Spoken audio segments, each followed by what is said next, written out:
Pearl బక్ Nobel బహుమతి పొందిన నవల ది గుడెత్ సుక్షేత్ర.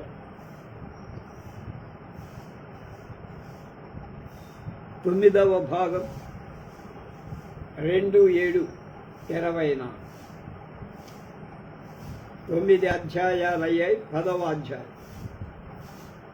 వాకిలికేసి గొళ్ళని పెట్టడం తప్ప ఇంకేం పనిలేదు. ఉన్న గుడ్డలన్నీ ఒంటి మీదనే ఉన్నాయి. ఓలాన్ పిల్లల చేతికి అన్నం తినే మూకుళ్ళను, చెరి ఒక జత అన్నం తినే డబ్బాలు అందించి, అన్నం దొరకగలదనే హామీని బట్టి వాడు ఆ వస్తువులను గట్టిగా పట్టుకొని పొలాల గుండా మెల్లగా బయలుదేరారు. ఆ నడకను చూస్తే వారు పట్టణపు ప్రహరీ గోడ చేరటమే దుర్ఘటం అనిపిస్తుంది. ఆడపాపను వాంగు ఒడిలో ఎత్తుకొని ఉండేవాడు. కొంత దూరం పోయాక ముసలివాడు ఇక నడవలేక తొట్టుపాటుతో పడిపోయే స్థితికి రాగా ఆ బిడ్డను ఓలాన్ చేతికిచ్చి తానా ముసలివాణ్ణి వీపున మోసుకొని తండ్రిని నడవటం ప్రారంభించాడు. ముసలివాడి శరీరం ఎండి గాలిలాగా తేలిగ్గా ఉంది. వాళ్ళందరూ మౌనంగా దారిలో ఉన్న దేవాలయాల వంటి వాటిని దాటి వెళ్తున్నారు. ఏ ప్రమాదం జరిగినా సరే తమకేమి సంబంధం లేనట్టు ఏం పట్టించుకోని వైభవోపేతమైన విగ్రహాలు అందులో ఉన్నాయి. చలిగాలి విసురుతున్న బలహీనత వల్ల వాంగుకు చెమటపడి విడవకుండా వాటి వైపే విసురుతున్న చలిగాలికి పిల్లలు ఏడుస్తున్నారు. వాంగు వారిని ఈ విధంగా అనునయించారు. మీరిద్దరూ పెద్దవాళ్ళయ్యారు. మీరు దక్షిణాదికి పోయే ప్రయాణికులు. అక్కడ వెచ్చగా ఉంటుంది. మనకందరికీ ప్రతిరోజు అక్కడ అన్నం దొరుకుతుంది.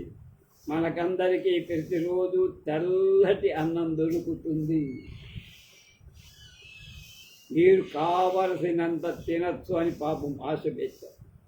దారిలో అక్కడక్కడ విశ్రాంతి తీసుకుంటూ మెల్లమెల్లగా వాడు పట్టణపు ప్రధాన ద్వారం చేరారు. ఇది వరకు వాంగ్ అక్కడ చల్లగా ఉందని సంతోషిస్తూ ఉండేవాడు. అయితే ఇవాళ దాని చలి బాధ వల్ల ముద్ద కట్టుకొని పోతూ కళ్ళు బిగియపెట్టి వణుకుతున్నా. నేల మీద మంచు సూదులతో గుచ్చినట్టు బాధాకరంగా నడవటం సాధ్యం కాకుండా ఉంది. పిల్లలు బొత్తిగా అడుగు వెయ్యలేకపోతున్నారు.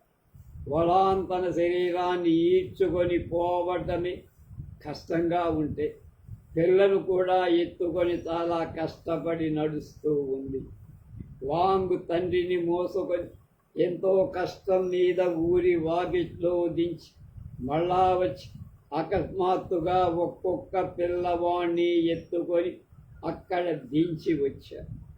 అతనికి ఆయాసం ఎక్కువై ఒళ్ళంతా చెమట పట్టడం చేత తడిసిన చల్లని వసారా గోడకు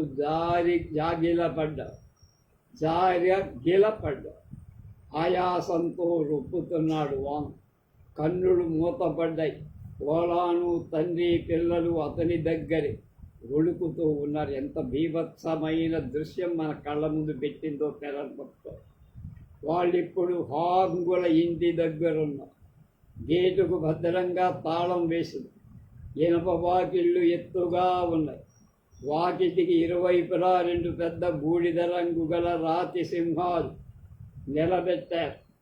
వాకిలి ముందు మెట్ల మీద తిండి లేక కడుపు చిచ్చుతో కుశీభూత శరీరులైన కొందరు స్త్రీ పురుషులు ఛాయామాత్ర శరీరులు ముసురుకొని పడుకొని ఉన్నారు.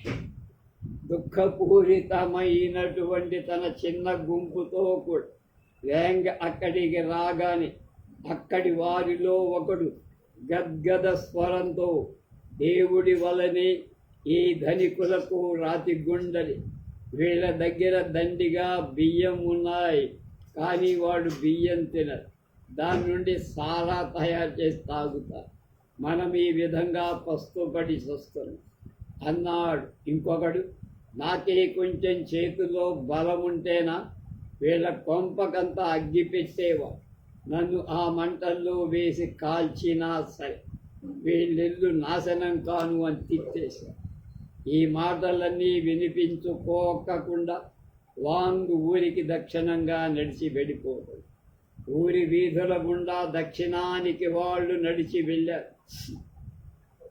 ఆ నడక చాలా నిదానంగా సాగింది. అందుకే ఊరి బయటికి వచ్చేటప్పటికి పొద్దు గుంకి చీకటి పడి అక్కడ దక్షిణ దేశానికి పోయేందుకు సిద్ధంగా ఉన్న ఒక పెద్ద గుంపు ఒకటి కనపడి పడుకోవటానికి అక్కడ ఏ చోటు బాగుంటుందా అని వాంగ్ వెతుకుతున్నారు. ఇంతలో వాళ్ళు ఒక పెద్ద గుంపు మధ్యలో ఉన్నట్టు తెలుసుకున్నారు. ఆ గుంపులో తను వరుసకి పోతున్న ఒకడిని వీళ్ళంతా ఎక్కడికి పోతున్నారు అని వాంగ్ అడిగాడు. అతడు ఇలా చెప్పాడు, ఇదంతా ఆకలి మూక, దక్షిణ దేశానికి పోవటానికి ఇక్కడికి చేరారు. దక్షిణాదికి ఇక్కడి నుండి అగ్గిబండి పోతుందట, అంటే ట్రైనో ఏదో, దానిలో కూర్చొని పోదామని ఇక్కడ కాచు కూర్చున్నాం. ఛార్జీ ఏదో ఒక చిన్న వెండి నాణానికంటే తక్కువేట. అగ్గిబండి, ఈ మాట వాంగు ఇదివరలో ఎప్పుడో విన్నారు. అగ్గిబండను గురించి అతడు ఆనాడు వింతగా చెప్పుకునేవాళ్ళు. ఒకదానికొకటి పెట్టెలు తగులుకొని ఉంటాయని, మనిషి కానీ పశువు కానీ లేకుండా ఒక ఆవిరి యంత్రం, ఒక అంత సహాయంతో నీరు నిప్పులు వెళ్ళగగ్గుతూ పెద్ద రాకాసిలాగా పోతూ ఉంటుందని జనులు దాన్ని ఊహించి చెప్పుకుంటూ ఉండేవారు. దాని గురించి విన్నప్పుడల్లా వాంగ్ ఎప్పుడు ఖాళీ ఉంటే అప్పుడు పోయి దాన్ని చూద్దాం అనుకునేవాడు, కానీ వెళ్ళలేకపోయాడు. కానీ ఎప్పుడు ఏదో పని ఒత్తిడి వల్ల వెళ్ళలేకపోయాడు. తానుండే చోటికి ప్రదేశం చాలా దూరం ఇప్పుడున్నది, అందువల్లనే అది కుదరలా. అంతేకాదు తనకు అర్థం కాని విషయాన్ని నమ్మకపోవటం కూడా సహజం. నిత్య జీవితావసర విషయాల కంటే ఎక్కువ విషయాలను తెలుసుకోవడం మంచిది కాదని వాంగ్ అభిప్రాయం. వాంగ్ అనుమానంగా ఒలాన్ వైపు చూస్తూ, అయితే మనము అగ్గిబండికి పోదామా అని అడిగారు. ఆ జనసమూహం నుంచి ముసలివాణ్ణి పిల్లలను ఒక పక్కకు లాగుకొని ఒకరిపై ఒకరు ఆతురతతో భయంతో చూసుకుంటున్నారు. ఒక్క నిమిషం విరామంలో ముసలివాడు పిల్లల చుట్టూ నలగదొక్కుతున్న అడుగుల సవ్వడి గమనించకుండా కింద దుమ్మిలో చతికిల పడ్డాడు. పొలాన్ని ఎత్తుకున్న ఆడపిల్ల కళ్ళు మూత పడ్డాయి. మృత్యు చిహ్నాలు కనిపిస్తున్నాయి. వాంగ్ ఇతరమంతా మర్చిపోయి పిల్ల చనిపోయిందా అని అడిగాడు. పొలాన్ తల తిప్పుతూ, లేదు, ఇంకా ప్రాణాలు పోలేదు అన్నాడు. కొల ఊపిరితో ఉంది, రాత్రికేమో చావచ్చు అన్నారు. మనం కూడా అనేక మాట్లాడేందుకు శక్తి లేక అతని వైపు శూన్య దృక్కులతో చూసింది ఓల. అతడేమో బదులు చెప్పకుండానే వాళ్ళింక నడవలేరని, నడిస్తే ఆ రాత్రికే చావు తప్పదని నిర్ణయించుకొని ఉన్నంతలో ఉత్సాహాన్ని తెచ్చుకొని, నాయనా లేవండి, తాతను మెల్లగా లేపండి, అందరం అగ్గిబండి మీద పోదాం అన్న. ఇంతలోనే కాటుక వంటి చీకటిలో భయంకరమైన పూతతో అగ్గిబండి వచ్చి దాని దీపాలు దాని కళ్ళలా ఉన్నాయి. అందరూ భయంతో కారు బోరుమంటున్నారు. ముందు వెనకలకు తోసుకుంటున్నారు. త్రోవల్లో ఒక్కసారిగా వెనక్కు ఒకసారి ముందుకు తోయబడిన కడక చివరి ఒక ఇరుకు వాకిలి గుండా గది వంటి ఒక పెట్టెలో వాంగు కుటుంబమంతా చేరి కూర్చుంది.